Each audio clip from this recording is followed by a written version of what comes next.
وَمِمَّنْ خَلَقْنَا أُمَّةٌ يَهْدُونَ بِالْحَقِّ وَبِهِ يَعْدِلُونَ، اور انہی میں سے جو ایسے ہیں جو ہم نے پیدا کی ہے ایسی امت جو راہ دکھاتی ہے حق کے ساتھ اور حق کے ساتھ عدل و انصاف پر قائم ہے. یعنی کون؟ اہل حق، اہل ایمان، مسلمان.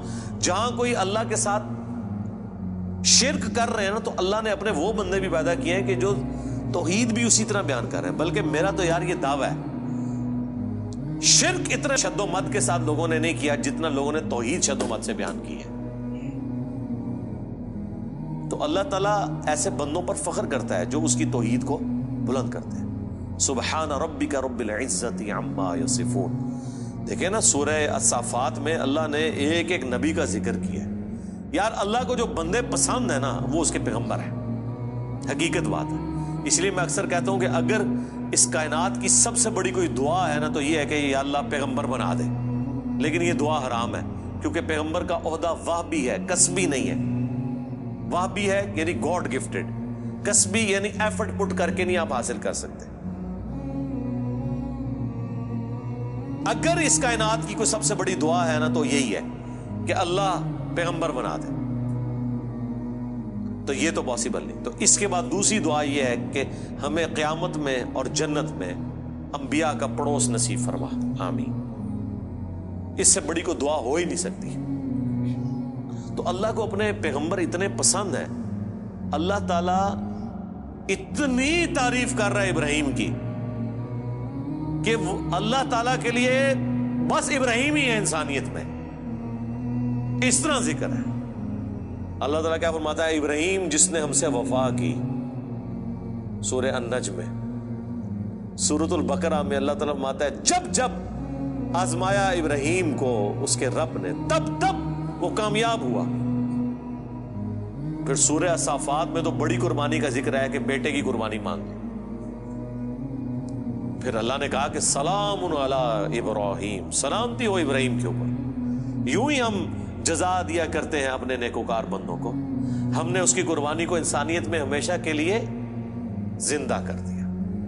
آج امت محمدیہ ہے لیکن قربانی کو کہتی ہے سنت ابراہیمی، حج کو کہتی ہے سنت ابراہیمی، اسلام کو کہتی ہے دین ابراہیمی. ملت ابیکم ابراہیم هو سماکم المسلمین من قبل وفی ھذا. یار چھوڑ دے سب سے بڑی بات رسول اللہ. قل اننی ہدانی ربی الی صراط مستقیم. اے نبی تم فرماؤ مجھے تو میرے رب نے سیدھا راستہ دکھا دیا. دینا قیما ملت ابراہیم حنیفا، دین جو کہ قائم ہے ابراہیم کی ملت پہ جو سب سے ٹوٹ کر ایک اللہ کے ہو گئے تھے. وما کان من المشرکین، وہ مشرک نہیں تھے. پھر سورہ نحل میں اللہ نے فرمایا ابراہیم اکیلے پوری امت ہے، اکیلا پوری امت. یعنی کوانٹٹی کوئی اللہ کے نزدیک اہم نہیں، کوالٹی. بندہ کہتا ہے کہ پتہ نہیں ابراہیم نے کتنے 90 لاکھ کلمہ پڑھایا ہوئے گا. آیا نا داڑ تلے دسو 90 بھی بندے نہ پورے کر سکتے. قرآن میں آیا ایک لوط ایمان لایا ابراہیم پہ، یا چند ان کے گھر والے جو بیوی بچے تھے، دیٹس آل. 10 کی گنتی بھی پوری نہیں ہوتی. اس لیے اللہ نے کہا ابراہیم پوری امت ہے. اللہ کے نزدیک ابراہیم علیہ السلام کی کتنی اہمیت ہے. تو سورہ الصافات میں اللہ نے ابراہیم کی قربانیوں کا ذکر کیا، نوح علیہ السلام کی کہا سلام علی نوح فی العالمین. ٹھیک ہے. موسیٰ اور ہارون کا ذکر کیا، سلام علی موسیٰ و ہارون. اور پھر اللہ تعالیٰ نے اینڈ پہ جا کے کنکلوڈ کیا سورہ الصافات میں تمام انبیاء پہ الگ الگ ذکر کر کے ان پہ سلامتیاں بھیج کے اینڈ پہ اللہ نے کہا سبحان ربک رب العزت عما یصفون. تیرا رب پاک ہے ہر اس شرک کی برائی سے جو لوگ اس کی طرف منسوب کرتے ہیں. کسی کو یہ ٹینشن نہ ہو جائے کہ اگر اللہ کے ساتھ کوئی شرک کرتا ہے یا اللہ کے لیے برے نام رکھتا ہے یا مخلوقات میں سے کسی کو اللہ کے برابر ٹھہراتا ہے تو اللہ کو کوئی ٹینشن ہو گئی ہے. نو، سبحان ربک رب العزہ، بے شک تیرا رب جو عزت والا ہے، پاک ہے، بلند ہے اس شرک سے جو لوگ اس کی طرف منسوب کرتے ہیں. وَسَلَامٌ عَلَى الْمُرْسَلِينَ. اس کے اندر پتہ کیا درد ہے؟ اللہ کہتا ہے ہمارے لیے تو ہمارے پیغمبر ہی کافی ہیں، سلامتی ہو ہمارے پیغمبروں پر، انہوں نے ایسا حق ہمارا ادا کیا کہ پوری انسانیت گمراہ بھی ہو جائے نا ہمیں کوئی پرواہ نہیں ہے۔ ہمارے جو سچے بندے تھے، ابراہیم، موسیٰ، عیسیٰ، نوح، آدم، محمد رسول اللہ صلی اللہ علیہ وآلہ وسلم، ان پر سلامتی ہو، والحمدللہ رب العالمین، اور تمام تعریفیں پھر اللہ کے لیے۔ اس لیے میں نے درود شریف پہ جو لیکچر دیا تھا نا، اس میں بھی میں نے کہا تھا کہ سب سے بیسٹ درود وہ قرآن کے اندر آ گیا ہے، سبحان ربک رب العزت عما یصفون وسلام علی المرسلین والحمد للہ رب العالمین۔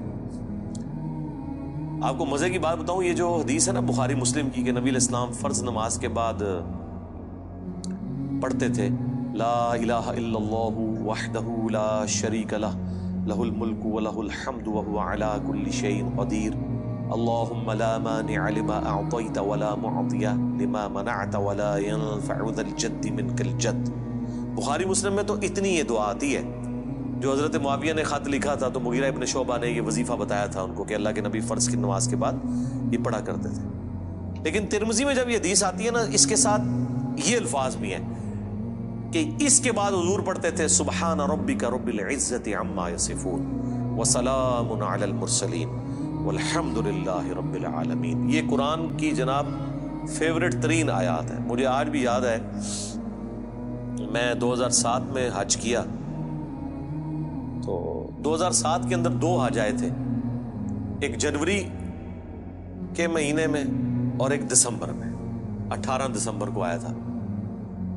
تو وہ 18 دسمبر والا جو حج تھا نا، وہ میں نے کیا تھا۔ تو میدان عرفات میں اس ٹائم تو ظاہر ہے ہم نئے خود ابھی رائے حق کے مسافر تھے، ابھی تو پتہ ہی نہیں تھا کہ اللہ نے کتنا بڑا کام لینا ہے، میں نے تو ابھی کوئی ویڈیو ریکارڈنگز بھی شروع نہیں کی تھی۔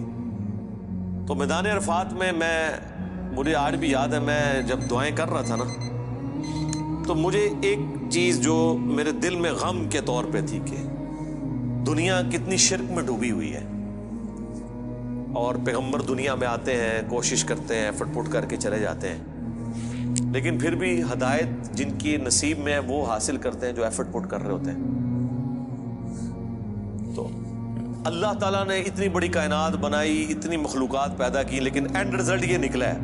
دنیاوی طور پہ تو ہم اسے ناکامی سمجھ رہے ہیں نا کہ اتنے بندے پیدا کیے تو وچوں جڑے کم دے بندے نے وہ چند ہی کی نکلے نے، باقی تو سارے فارغ ہو گئے، ٹھیک ہے۔ تو اب دنیاوی اعتبار سے تو ہم شاید اسے کریٹر کی کمزوری سمجھ رہے ہیں، لیکن اللہ تو بے پرواہ ہے، اللہ کو تو کوئی فرق نہیں پڑتا، سارے جہنم میں چلے جائیں، سارے جنت میں چلے جائیں، اللہ کو کوئی پرواہ۔ تو اس کے اوپر میں بہت زیادہ ایمفسائز کر رہا تھا اور میں بڑا پریشان تھا۔ تو اس وقت اچانک جو ہے نا اللہ تعالیٰ انسان کو چیز یاد دلواتا ہے نا، تو مجھے اللہ تعالیٰ نے میرے دماغ میں یا میرے دل میں یہ چیز ڈالی کہ سبحان ربک رب العزت عما یصفون، تمہارا رب پاک ہے جو عزت والا ہے ہر اس شخص کی برائی سے جو اس کے ساتھ شرک کو منسوخ کرتا ہے، وسلام علی المرسلین، رسول ہی کافی ہیں۔ ویسے تو اللہ رسولوں کی عبادت کا بھی محتاج نہیں ہے، لیکن اگر اللہ تعالیٰ نے مخلوقات میں پیدا کیا تو وہ رسولوں نے ایسا بیسٹ پرفارم کیا ہے کہ اللہ کہتا ہے ہمارے رسول ہمیں کافی ہیں، والحمدللہ رب العالمین، تعریفیں تو ساری اللہ کے لیے۔ تو میں نے پھر اس وظیفے کو ہمیشہ حرز جان بنا کے رکھا ہے۔ میں ہمیشہ کوشش کرتا ہوں کہ میں اپنی ہر نماز کی پہلی رکعت میں یہ سورہ فاتحہ کے بعد پڑھوں، سبحان ربک رب العزت عما یصفون وسلام علی المرسلین والحمد للہ رب العالمین۔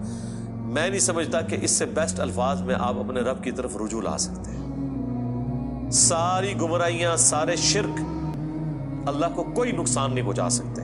سبحان ربک رب العزت عما یصفون۔ اور اللہ کے بعد اگر کوئی حقدار ہے نا کہ اس کا شکر ادا کیا جائے تو وہ اللہ کے پیغمبر ہیں، جنہوں نے کمٹمنٹ کے ساتھ اللہ کی مخلوق تک اپنا پیغام پہنچایا، اور وہ اللہ نے اس میں ایڈ کر دیا وسلام علی المرسلین، سلام ہو رسولوں کے اوپر، والحمد للہ رب العالمین، اور تمام تعریفیں اس رب کے لیے جو سارے جہانوں کا پالنے۔ تو میرے بھائی قرآن جس کو پاپا مانتا ہے نا وہ پیغمبر ہوتے ہیں، باقی آپ کے بنائے ہوئے پاپے ہیں، باقی سارے فالوورز ہوتے ہیں۔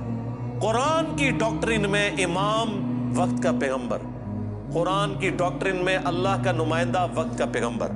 اس لیے سورہ زمر میں آتا ہے جب جہنمی جہنم میں پھینکے جائیں گے نا تو فرشتے پوچھیں گے تمہارے پاس کوئی پیغمبر نہیں آیا تھا؟